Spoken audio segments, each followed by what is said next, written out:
Good afternoon.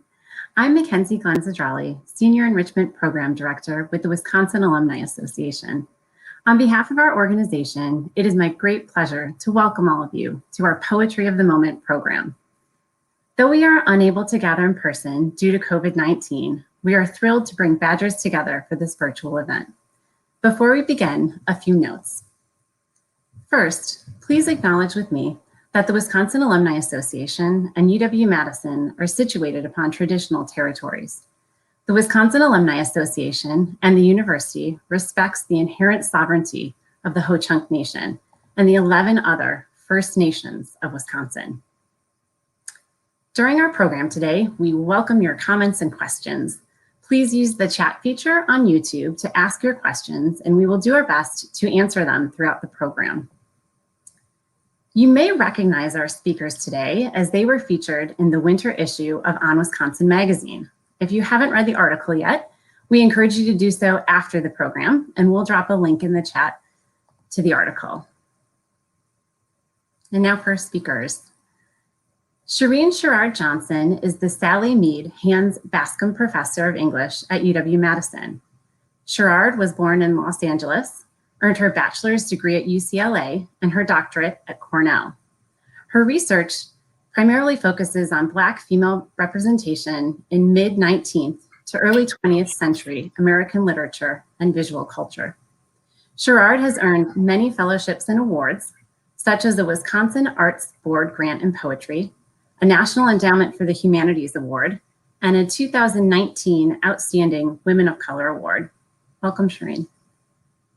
Thanks, it's nice to be here. I'm happy to have you.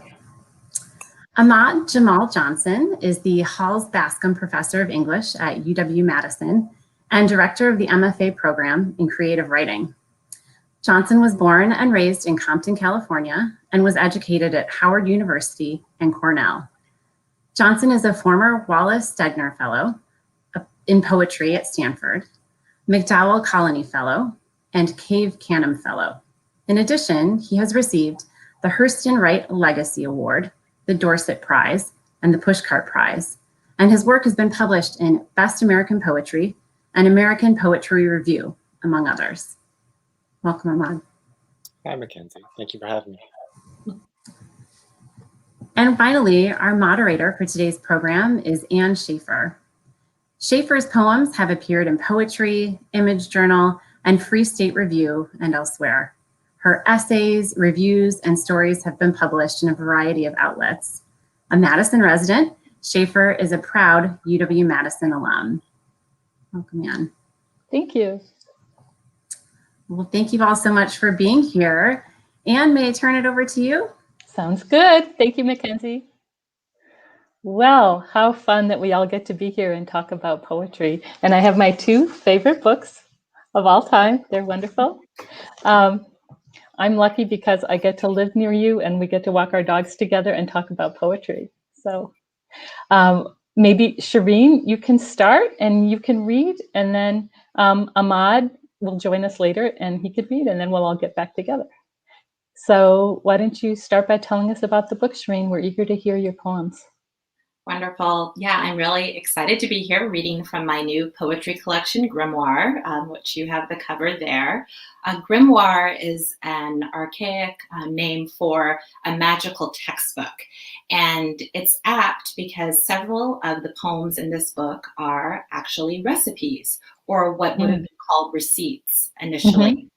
The book is a conversation between the speaker and the first known cookbook published by an African-American woman, at least the first section. So you'll hear in the first couple poems I read some lines that I've found incorporated into the poem from the cookbook, and others that are just sometimes a riff on a particular ingredient. So the first poem I'm going to read is called Wild Yeast. And it also has lines from the African-American poet Paul Laurence Dunbar. Wild yeast. What color is Shakespeare? To answer, I read my son Dunbar. First, we recite We Wear the Mask. Then, when Melindy sings, we pause at the line From the Kitchen to the Big Woods. When cooking with Melinda, her haintly breath is citrus and clove. Her hands, rough as wind within, smooth as pears without, guide me as I knead and read her receipts aloud. Each line works its alchemy, solidifies her shade, elevates the timbre of her voice. She does not speak the broken tongue of Paul's folksy muse. Penwomanship alone affirms her education. Not until the poet delivers Dinah's arms, buried elbow deep in dough, do I forgive his lyric blasphemy. So this next poem is a bit of a riff on one of Melinda Russell's recipes for ginger cake. It's called Things to Do with Ginger. And if there are any fans of the television show Gilligan's Island, you'll hear some responses to that as well. 3 kinds of ginger blent in the bowl. I stir while wearing a white evening gown. Standard wardrobe issue for Ginger Grant. All one needs on a desert island. Of all the castaways, she is the one whose body, stretched into sequins of sponge sugar, I long to occupy. The way she exhales each syllable is the exact balance of heat and sweet that must align for gingerbread to be edible and not something survivors of the SS Minnow wouldn't touch. The oven fans the air effervescent with copper dust. I can't take my eyes off the caramel, not even to tie an apron over my ivory taffeta, which is, in fact, my unworn wedding dress, now tight across the bodice, but still so loose in the tail of tulle that my son is lost in its folds. In my episode, Ginger marries the professor after pushing that insipid Marianne out to sea on a bamboo raft. I imagine sharks tearing at her manicured toes, drawn to the crimson polish that must have been her one personal item. Sponge cake soaked in coconut rum, spangled with shards of crystallized ginger, is perfect for tropical nuptials. Our fortunate couple can easily keep their vows in a space where the other single woman has been set adrift. So the first section is this conversation between the speaker and Melinda Russell, who is this author of the first known Black cookbook.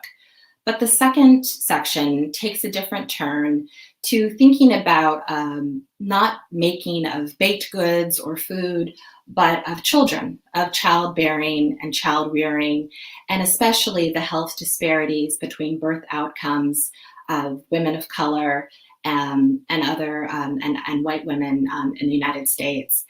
And that pivot in the book really came from an article I read in the New York Times Magazine that cited that birth outcomes in terms of both infant mortality and other health outcomes were actually worse in our contemporary period than they were under slavery, when women were forced to produce under compulsion.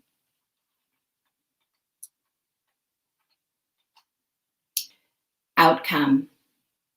Her serve is 125 miles an hour, but she cannot outrun this.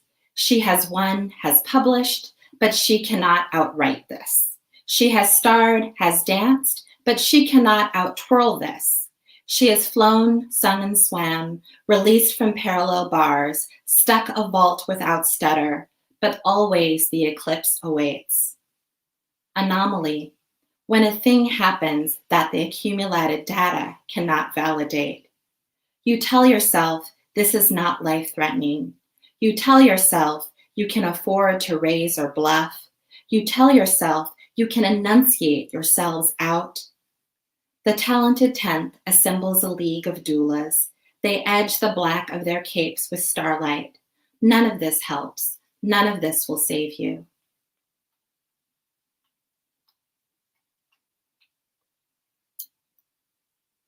Dixie moonlight, a flood like Noah's flood, like after Katrina, like the Mississippi's goddamn muddy blues, like Sylvia on death or Tony on slavery, like swag surfing over the breakwater, the levees levitating, water seeping up through cracked foundations, like molasses drowning cows in a pasture sweet. This placental blood is an abrupt surprise. So I think of this book as playing with the genre of the cookbook, but also, to go back to the title, I see these poems in some ways as spells and the book as a kind of survival guide, not necessarily with answers, but with words that can sustain in a time of precarity. And I didn't know when I published it, what 2020 would mean in terms of precarity, especially for people of color with regards to health, as well as racial violence. And so a couple of poems do touch on that. Open curtains. If it is barely spring, orange tulips frame my neighbor's bungalow, a roguish backdrop for boys' white sneakers, black and yellow hoodies. They are up to nothing or something.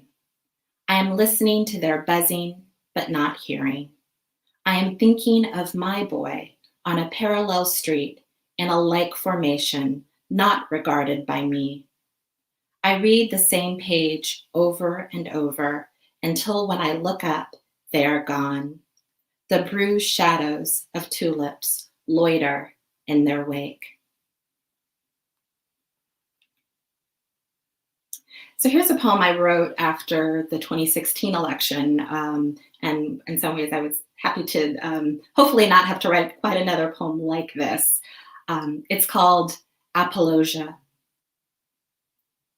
Today in the mail, I received a handwritten note from a person whose illegible signature required that I Google the address to discover its provenance. Let me restate, its provenance was benevolent privilege.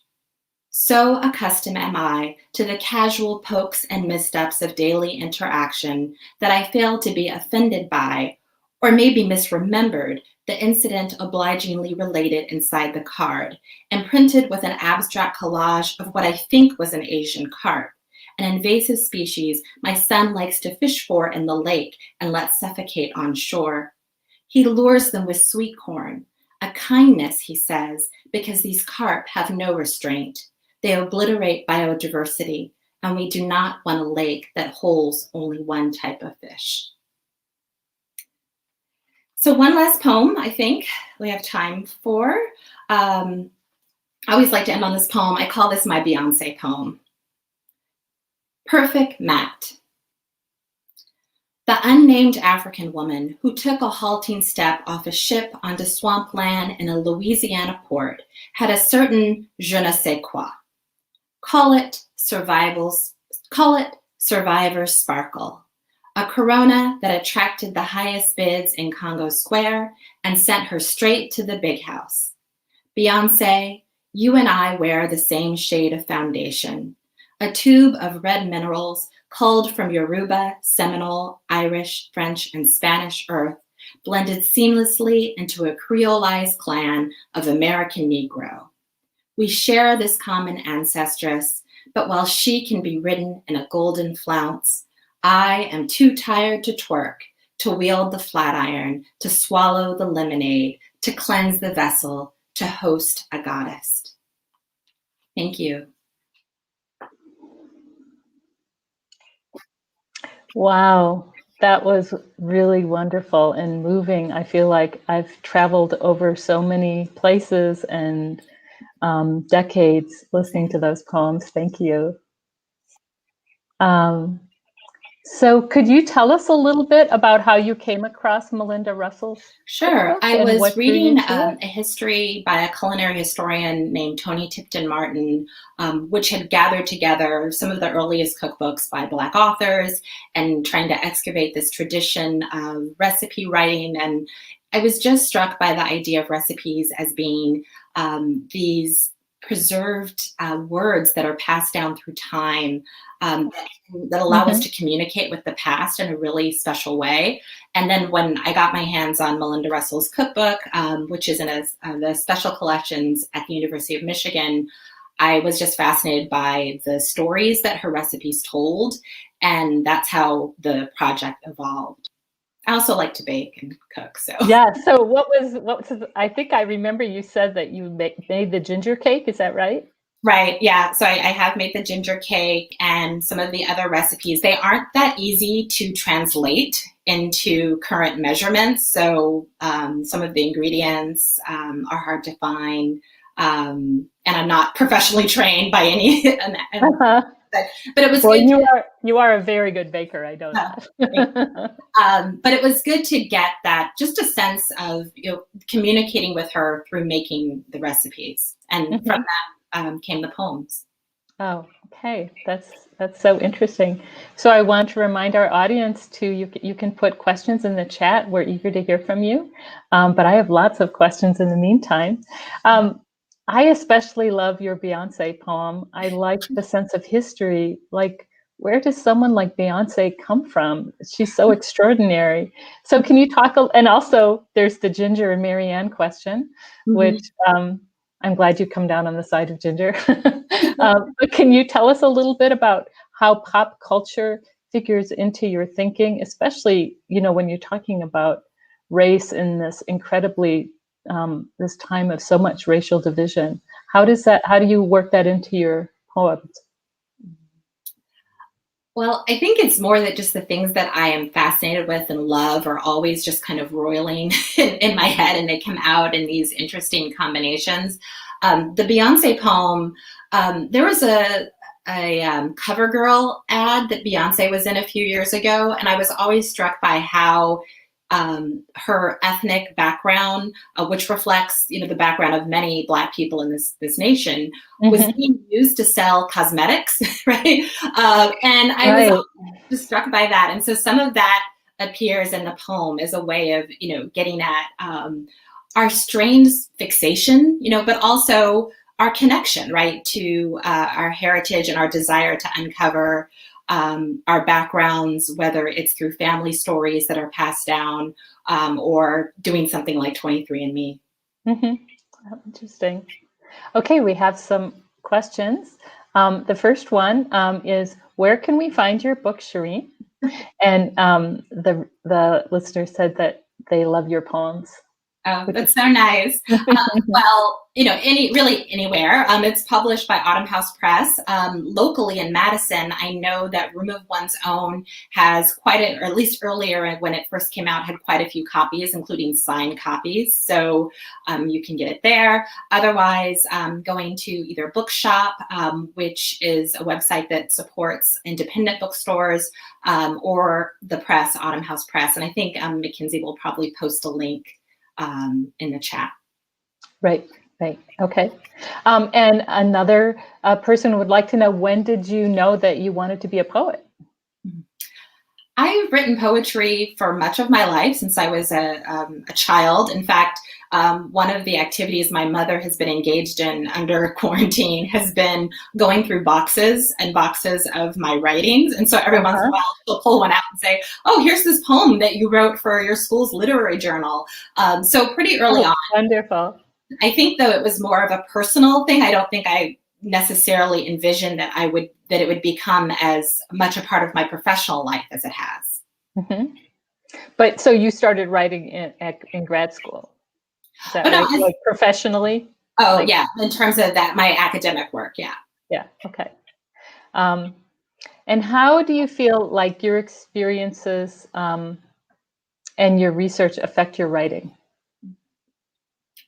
Quite a bit, I think, in terms of inspiration. I always have to figure out, though, how much I want to know before I let the imagination take over. And Grimoire was a good example of that. There was only so much that could be known about the background of the cookbook author. And rather than letting that be a sad, lacuna, right? I really just use that as an opportunity to fill or to use the imagination to animate or fill up those missing holes in her biography that we didn't have. Mm-hmm. Interesting. From Snowbound Harpswell, Maine, we have a question. I'd love to hear from you and then also from Ahmad about the how of your approach to writing. How do you actually go about writing a poem? What's the process? It's a great question. For me, it varies, I think, from poem to poem. I don't have a set process, I think, for each of them.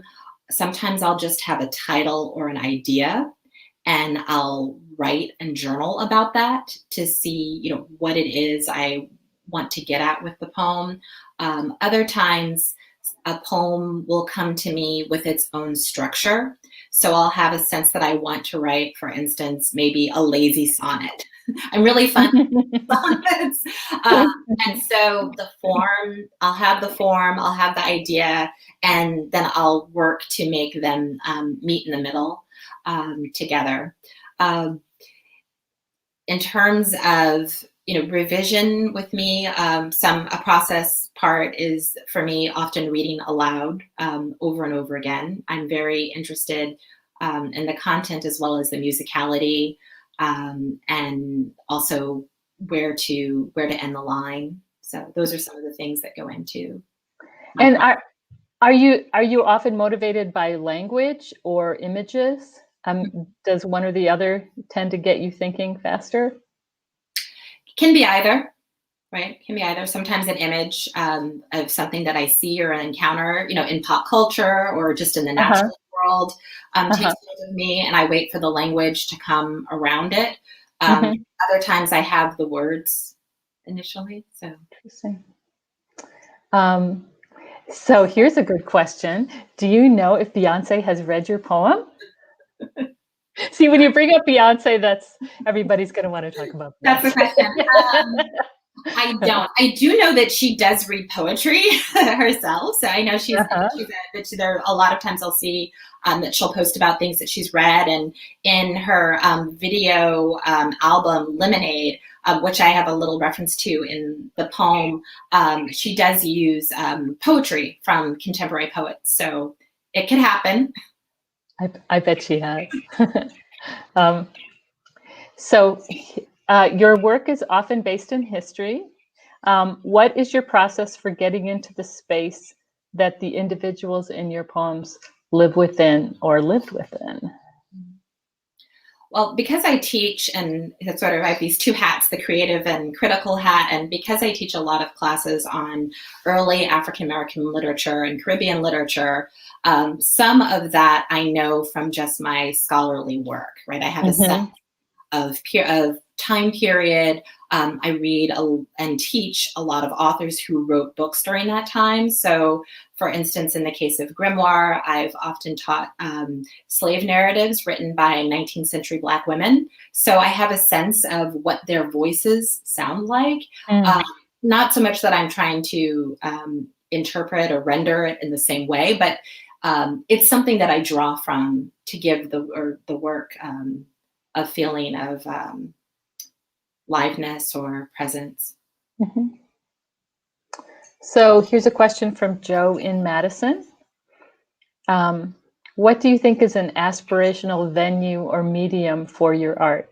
Would you like it to be on a billboard in Times Square, read in a theater, spoken by your favorite role model / celebrity? And I'll try to remember to come back to this question for Ahmad also. I think that's a question I kind of want to think about that one a little longer. It's not something that I haven't thought of in that way, or at least in those venues. Right now, I feel like an aspiration is that I would really love to read to a live audience of people. One of the things that I really about reading is that. And so in some ways, I feel like the aspiration I have is to actually get to read. I've been so grateful for the Zoom readings, but it would be to actually get to read grimoire to a room of people and be able to have that energy, that interaction that one gets when you're sharing a reading. Oh, I hope that happens soon. Hopefully within the year, at the end of the year, we'll have that. Let's see. Can you talk about magic in grimoire? For instance, your discussion of Ginger and Beyonce makes me think of glamour and how glamour or glimmer spells are used to make the magic being disguise themselves by seeing what others want to see. Oh, what an interesting question. Yeah, I think that's great. Yeah, certainly. I think why in the Ginger poem, why it's Ginger, right, and not Marianne. No, and I like Marianne too, really. But is that she is this? There is this sense of glamour, and I think that's also true. Yeah, certainly with Beyonce, right? There's that element of that. The other part where magic comes in, though, is that in Melinda Russell's cookbook, she has recipes for food, baked goods, but she also has recipes for other things like remedies for curing various ailments, restoring the hair to its original color, and for magic oil, So there's actually a little bit of synchronicity between spells and recipes. And early alchemists referred to their formulas as receipts. Right, and that word evolved. So that part of it, or that slippage between the spell, the recipe, the receipt, and the idea of putting things together to create an outcome, a desired outcome, is part of the book. So I would say some of the, the magic elements of the book are playing with that language and those multiple meanings. That's a lot to think about. We have our last question. How do you find time to write these days? I'd like to know this too. While juggling a career and family, and where do you find your inspiration when every day can feel the same? It's a good question. Yeah, not a lot of writing was getting done this fall, right? In the summer, I found, the walks that we took to just get out of the house to get some fresh air. Ann and I like to walk our dogs together. But just even, going for a 45-minute walk with my dog who, does not need to converse with me. Sometimes he wants to. Sometimes, yeah. That was really generative. I'm always someone who has enjoyed taking walks. So in particular, that was a space for me to think out problems in writing that I wanted to work on. I would sometimes take my phone and use that to record. So if I got an idea, I would read it into my phone and then come back to it later. But definitely that, and then, other writers. I've been doing a ton of reading during this period from other poets and fiction writers. And that's been, I think, when I feel like the writing isn't coming for me, I generally go back to the words of others. A time-tested approach to really get your brain going. That's great. All right. Well, I think Ahmad is ready to join us now. This was so wonderful, Shireen. Thank you. And then you'll join us again after we hear Ahmad read and after we talk to him for a little bit. So here he is. Ahmad, hello. Hi, Ann. We had a nice conversation, and now we're really looking forward to hearing from your book. And Imperial Liquor, which I think has one of the most interesting covers I've seen in a long time. So maybe we can talk about that later. You want to start by telling us a little bit about the book? Yeah, it's a mix of a lot of different things. I think it responds to the social unrest of this moment, which is connected to a larger narrative of social unrest.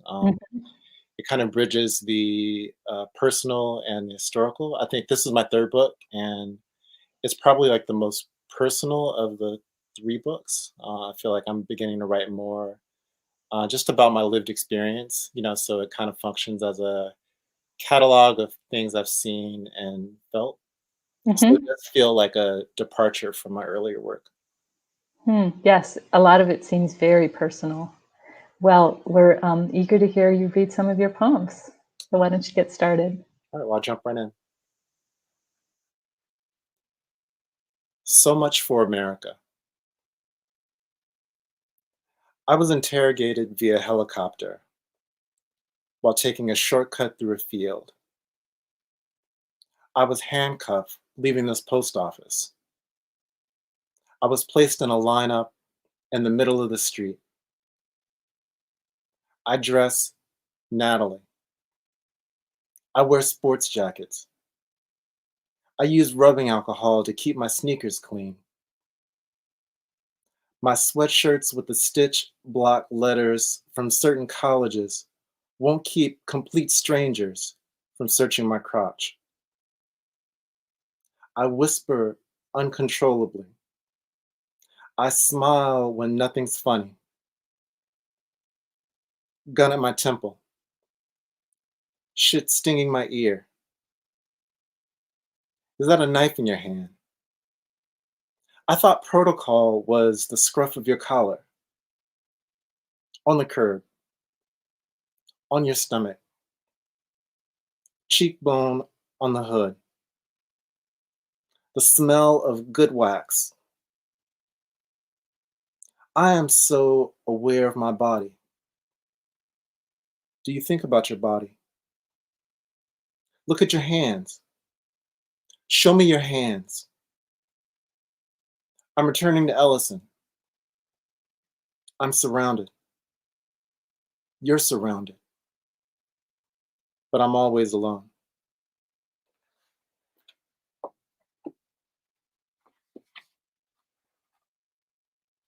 Yeah, I found that when my father was a teenager.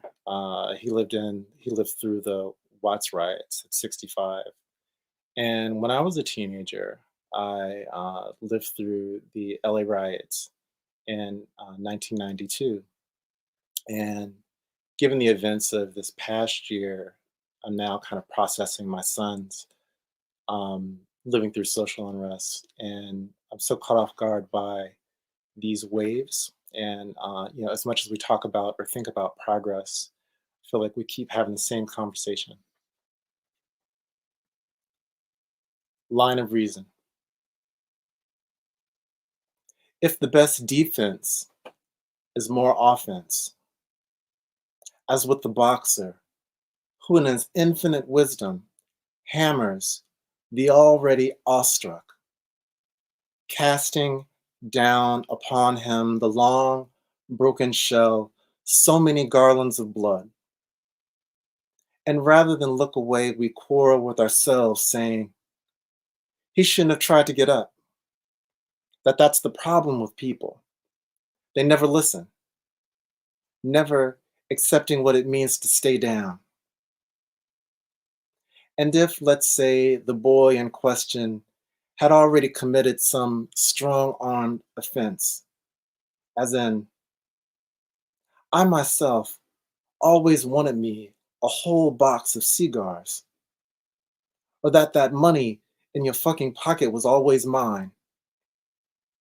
But then the hill uses the word vermin, and the hill sings without sleeping, and the wind burns the grasses bare, and the hill says, you don't want to find yourself on the outside of freedom, boy. And boy, here's the blunt end of all my grace and goodwill.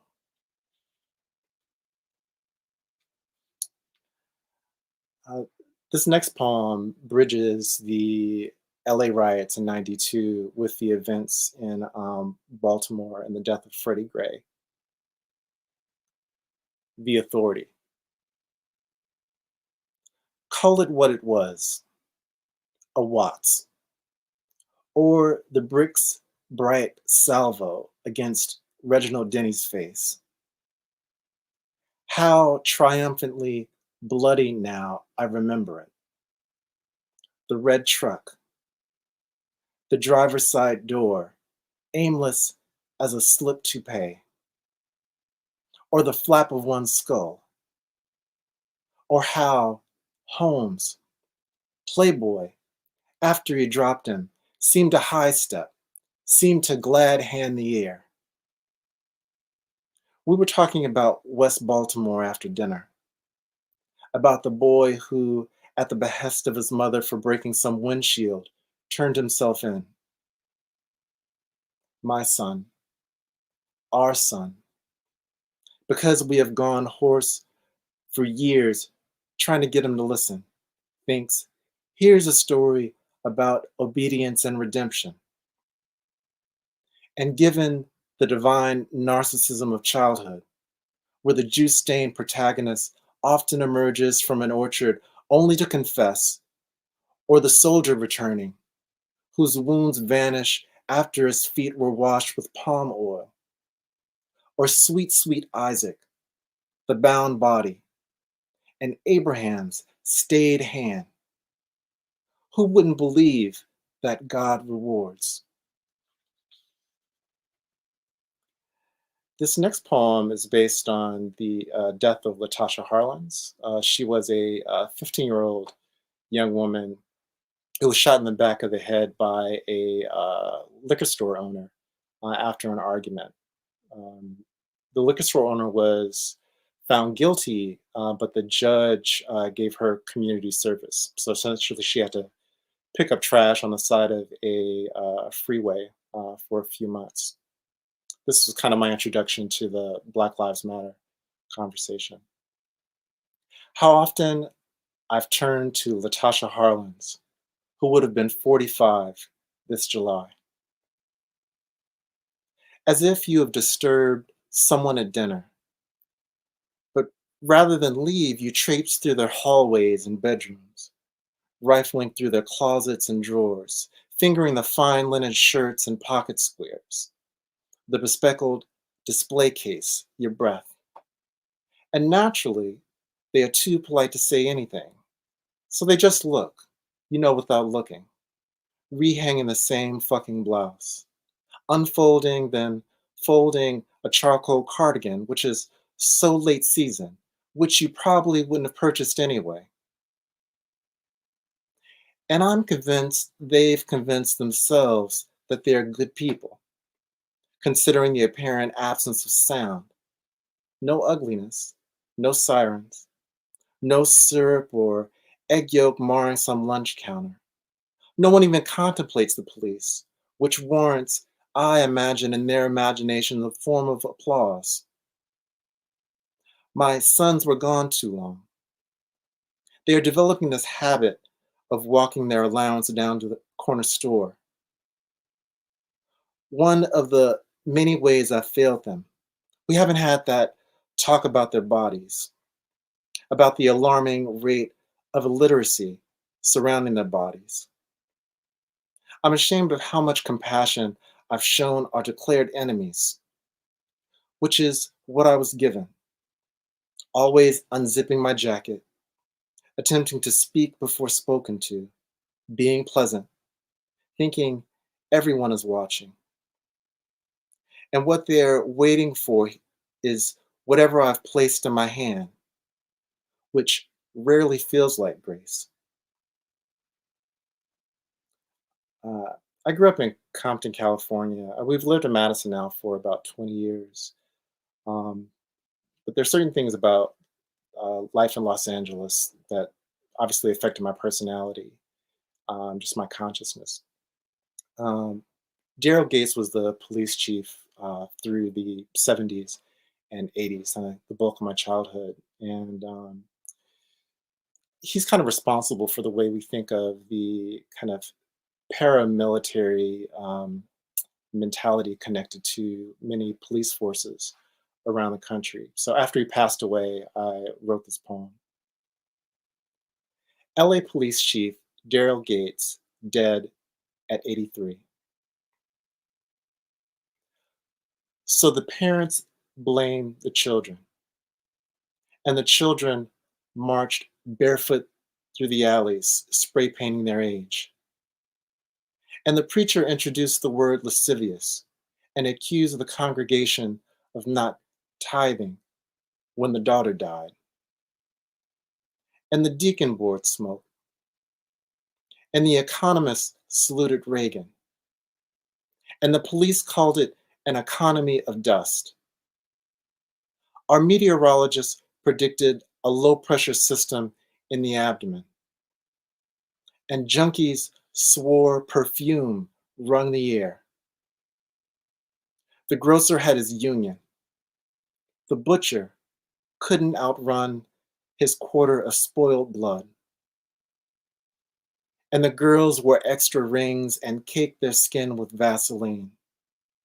And the men slept the afternoon, growing childishly morose as they dreamed. And I think I thought we'd burn then, when the refinery blew, and rust began to bleed through the whitewashed fence, when the lawns were done, and the schoolyard darkened, and the side streets began to split. I think I'll stop there. Thank you. Thank you so much. That is, those are really moving, and I'm feeling a little emotional about the sadness in these poems. Shireen's are also sad, but there's a sense of creation in them, and this really confronts some really hard things. How do you navigate that line between the personal and the political when you're writing poems? And how do you manage your own feelings when you're writing about things? Rarely do I sit down and think that I'm going to write a poem about a personal experience. Usually I'm trying to take on another subject, if there's something about a community or a landscape.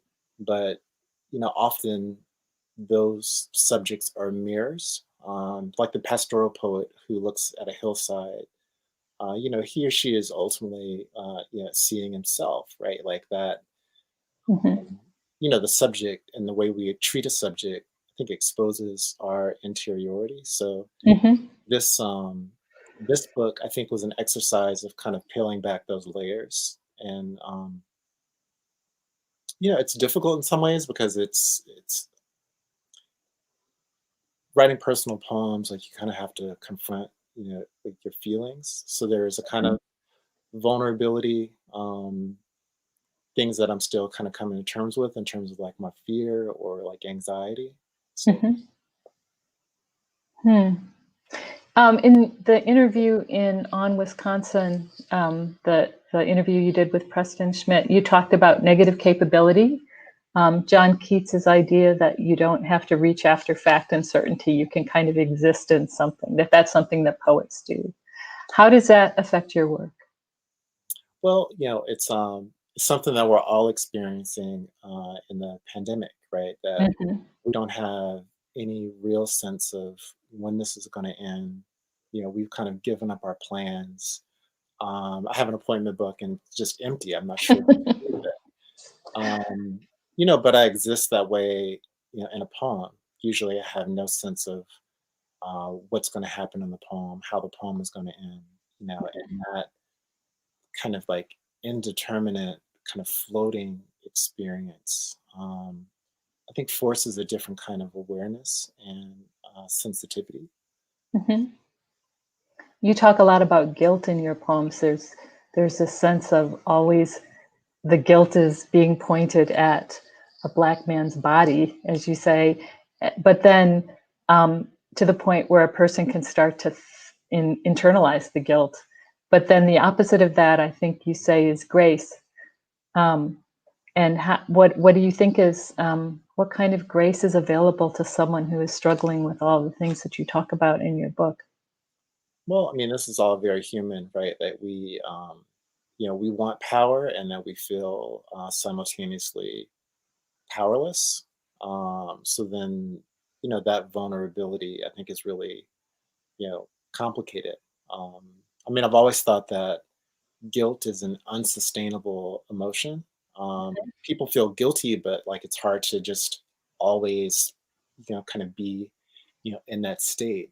So often, um, it's very easy to kind of like collapse back into self-righteousness or even rage. So then the opposite would be grace, like kind of understanding that, we fail, that there's a kind of, unknown, a kind of ignorance that we're all floating in, our vulnerability and fallibility. So, I think of grace just as like a basic understanding that, this journey, like this lived experience, is fluid. We're gonna have good days and bad days. Things that are like shocking and moments of clarity. Hmm. Thank you. Morgan has a question for us. What advice do you have for young artists? Morgan says, my generation is frustrated and we don't want to fall into complacency as these winter months seem to show the social progress we have made. Well, you have to, complacency is tricky because there's so many opportunities to distract yourself, like kind of what, all the streaming services, and, we're just like trying to figure out like how to like numb the pain. I think being an artist forces you to confront, like first your personal truths, like, your own accountability, Mm-hmm. whatever you're struggling with. It may take the form of just journaling aggressively to try Mm-hmm. to get your thoughts out. Um, I think of a poem as one half of an imagined conversation, and like make an effort to communicate to someone. Um, you know, Trying to imagine that there's someone there that you want to affect in some way, in your work. I Mm-hmm. think, I joke that, hope is a four-letter word. Like, I always feel like when someone says like, "Oh, we have to like hope," I kind of check check to see if my wallet is there. It's like, what's going on? Like, I just, but I think as an artist, like you have to be optimistic. Like you have to believe that you are working and writing your way, into the future that you want to see. Mm-hmm. Um, this is a strange country because it's a nation of individuals.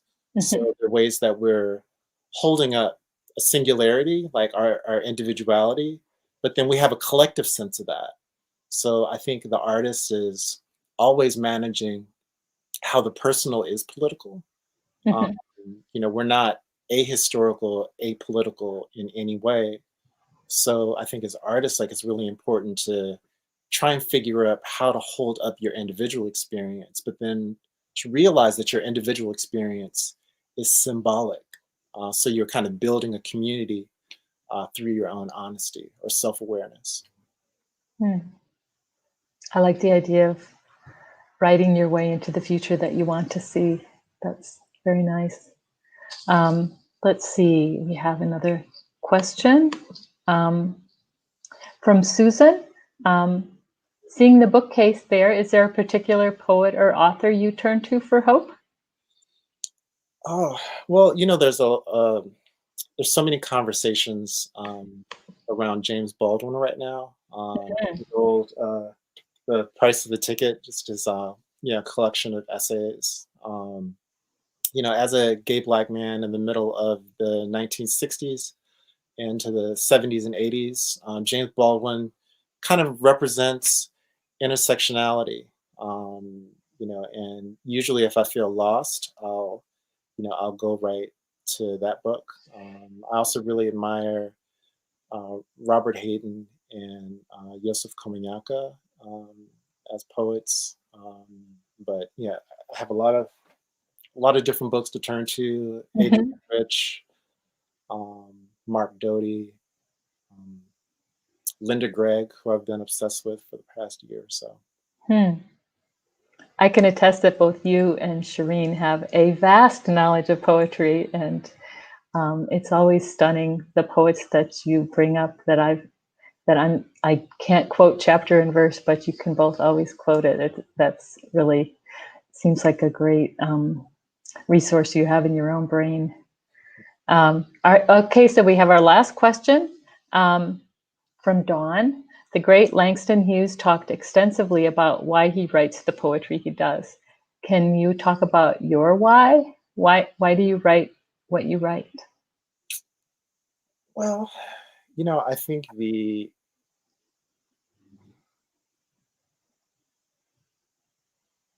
I know that I'm not alone, in like what I think and feel. And as a student of poetry, as a reader of poetry, um, I'm interested in being part of a larger conversation. Mhm. Often we feel kind of like locked in the cell of ourselves, right? To think about like how we exist, in this pandemic. I think I've always felt like this, like as an introvert, like the pandemic like wasn't that strange. It's like, okay, like now Mm. everybody can kind of join me like in this isolation.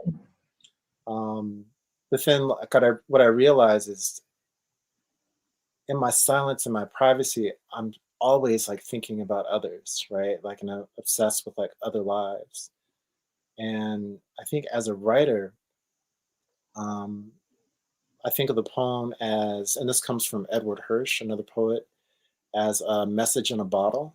I'm writing something that's very private, but I'm sending that out, into the world. And, ideally, I just want someone to receive the work and feel that they understand something about me, but they also see like themselves in it. Um, Mhm. so it can have a kind of um, electric reaction, a kind of chain reaction, in the world. The small kind of like ripples that become waves. Yes, your poetry definitely does that. um, and so does Shireen's, and she's going to join us now. I think she's ready to come back. Hello again. Hi, Ann. Hi, Ahmad. It's nice to have us all together again. Mm-hmm. So now we have some questions for both of you. Let's start. This is from Francis. Francis wants to know, can we expect to see a poem written about Vice President-elect Kamala Harris? Since you are both from California, is that in your plans? If so, will it be a joint poem or one written by each to complement your individual experiences? I love it when you get a writing prompt from the Right. Great. Get to work. I do need to get to work. I do feel, when I was getting dressed today, I wore my pearls, and I would say that is a bit of a nod to Kamala Harris. Well, we are in the same members of the same historically African American sorority, so this is a little bit of a nod in her direction. So, I think that might be a good writing prompt for me to explore. It'll probably be separate. I don't think we've never written a joint poem. I'd like to see that. That would be great. Yeah. And Kamala, she's a, proud graduate of Howard University, my alma mater. So, Right. people on campus are, like pretty excited about like what that means. So, I'm not sure if I'll write a poem about that, but I feel like that energy may lead me into poetry. That's great. That's great. All right. Here's another question. Are you doing anything, or do you have partnerships with organizations that expose your work to Black kids in Madison?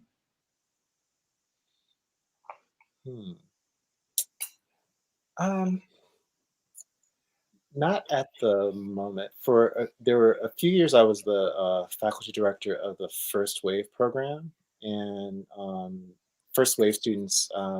If you don't know the First Wave program, it's incredible in terms of like um, the connection between the campus and the community. And I think Yeah, and it's created. I mean, you helped bring a lot of great artists to light. I mean, that's an extraordinary program.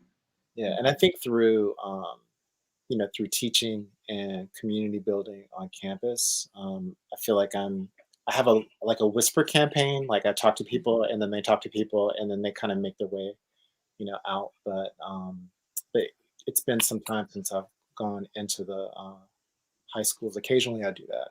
Mm-hmm. And Shireen, you are teaching African American literature all the time. I mean, that's how you spend a lot of your life.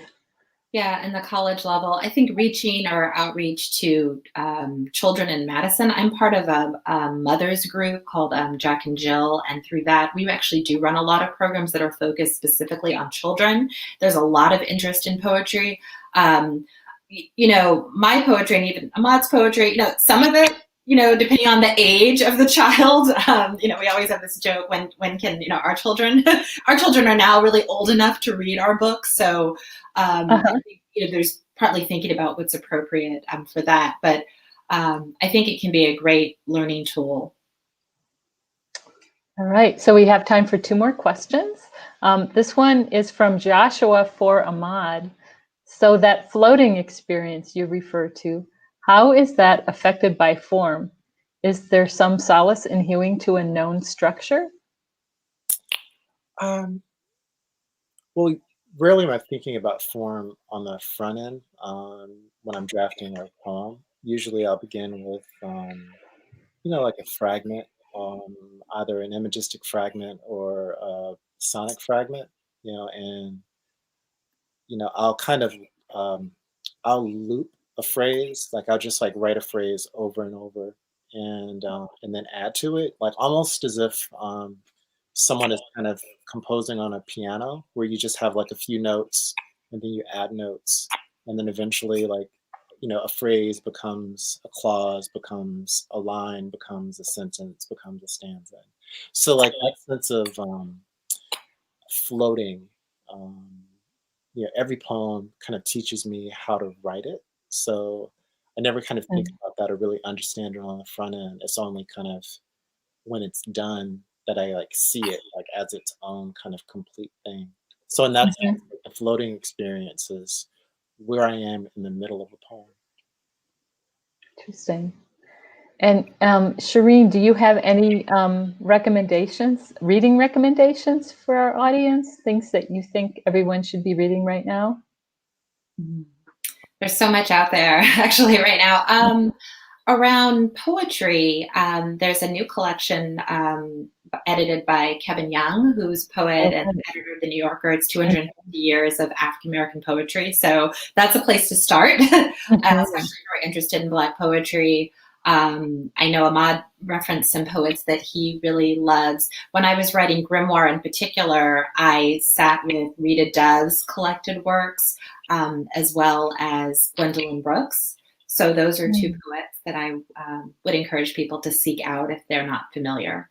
And Ahmad, how about you? I mean, you did recommend some people. Anybody else? Yeah, it's like when you love food, like how can you isolate like one dish? Like I feel like I read everything and nothing like constantly. Like I just out there. Also like really like critical too. So it's like what I celebrate. We have in the creative writing program, we have a postgraduate program where writers come in and work on a first or second book. And 2 writers recently finished our program. Aria Aber and Layla Chati are both like incredible writers. Aria's book, Hard Damage, it was just published last year, and Layla Chati's book, Deluge, was just recently published by Copper Canyon, and both wonderful writers. So if you're just looking for great poetry written right now, and you're not going to buy Shireen's book, or you've already purchased Shireen's book, which I hope everyone has. That's great. Well, okay, one last very quick question. Shireen, since your book is about cooking, what's your favorite cookbook these days that you're actually using when you're not making ginger cake?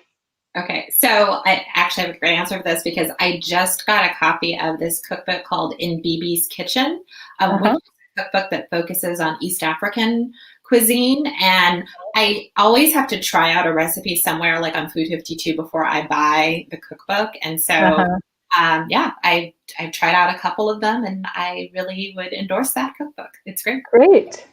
So poetry and cooking that will get us through the pandemic. Thank you so much. This was really a nourishing hour. I feel like I've gone places and learned things. It's really been wonderful. So I think Mackenzie is going to join us now, and we will say goodbye. I have to agree, a very nourishing hour. Thank you. On behalf of the Wisconsin Alumni Association, thank you so much, Shireen, Ahmad, and Ann, for the wonderful discussion today. And thank you to all of our viewers for joining us. We hope you enjoyed your time with us. If you are interested in purchasing your own copy of Grimoire or Imperial Liquor, please see the links in the chat for more information. Today's program was made possible thanks to the generosity of the Sandra G. Sponham Alumni Park Signature Program Series Fund. If you'd like to learn more about our future programs, or you'd like to watch recordings of our previous programs, or learn more about membership with our organization, please visit our website for more information. Thanks again to all of you. Be well, and on Wisconsin.